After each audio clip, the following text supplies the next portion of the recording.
Donc en continuant notre petite chaussette, donc c'est Christelle de Tricot et Stitch, on a fait la pointe, on a fait le talon en raccourci, et maintenant je vais vous montrer comment rabattre les mailles avec une méthode qui permet d'avoir un bord extrêmement élastique qui s'appelle la méthode du Jenny's Surprisingly Stretchy Bind-Off. Donc c'est le rabattage de mailles de Jenny qui est étonnamment élastique.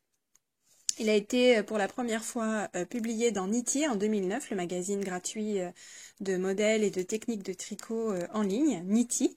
Voilà, donc je vous montre. Alors, les mailles en droit et les mailles en vert ne sont pas traitées de la même façon. Et dans la méthode originale, il faut faire un premier jeté avant cette première maille en droit. Donc, normalement, les jetés se font à l'envers, mais pour le premier, je trouve que c'est quand même plus simple de faire un jeté normal. Donc, hop, comme ça, on fait un jeté, et première étape, on rabat le jeté comme ceci. Et en fait, il faut à chaque fois, l'idée c'est de faire un jeté avant de rabattre une maille, et ça permet d'avoir une très grande élasticité. Donc ça c'est une maille en droit, on fait un jeté, alors pas comme d'habitude, normalement un jeté normal on le fait comme ça, d'accord, on passe le fil devant et on tricote. Là c'est un jeté à l'envers qu'il faut faire, et ça a l'avantage de faire une maille qui est complètement enveloppée. Voilà, je pense qu'on ajoute un petit peu de matière. Donc, et on tricote la maille ensuite. Voilà, et on rabat les deux ensemble par-dessus. Voilà. Là, on a une maille en vert, et pour la maille en vert, eh bien, on fait un jeté normal. On tricote et on rabat les deux en même temps. Voilà. Et on recommence un jeté. Hop. Voilà. À nouveau une maille en droit, donc un jeté à l'envers. Tricote, on rabat. Et c'est voilà, c'est ça cette méthode. C'est juste ça. Et ça permet d'avoir un bord très très élastique. Hop.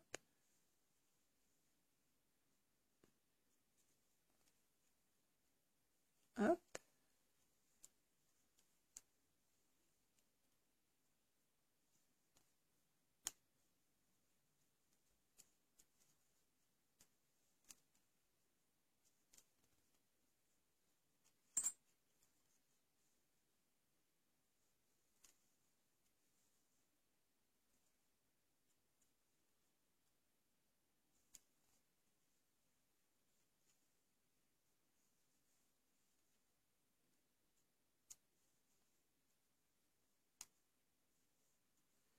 Maille en vert, donc jeté. Hop.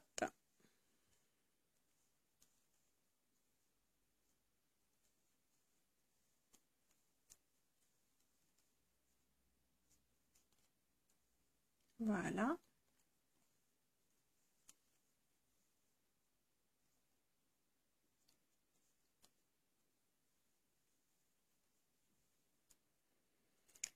Voilà, on a rabattu déjà la première moitié de notre chaussette. Et voilà. Je vous montre à quoi ça ressemble. Voilà. Et c'est vrai que c'est très très élastique. Voilà. Le Jenny's Surprisingly Stretchy Bind-Off. Alors, je voulais vous montrer un petit truc que je fais, que j'aime bien faire en fait, parce que je trouve que quand on fait les bind-off comme ça, on se retrouve avec une espèce de gap ici, qu'on rattrape en général en rentrant les fils, mais moi j'aime bien rajouter une petite maille. En fait, ce que je fais, c'est que je relève une maille dans la première maille rabattue, comme ceci, et je rabats. Voilà. Et ça a pour effet hop, de fermer. Et ça c'est moins, voilà. Bon, on peut le faire au moment où on rentre les fils. Moi, je préfère le faire tant que j'ai encore les aiguilles en main. Et de cette façon, c'est un petit peu plus joli. Il n'y a pas de trou ici. On ne se retrouve pas avec un trou. Donc voilà, notre petite chaussette, elle est terminée.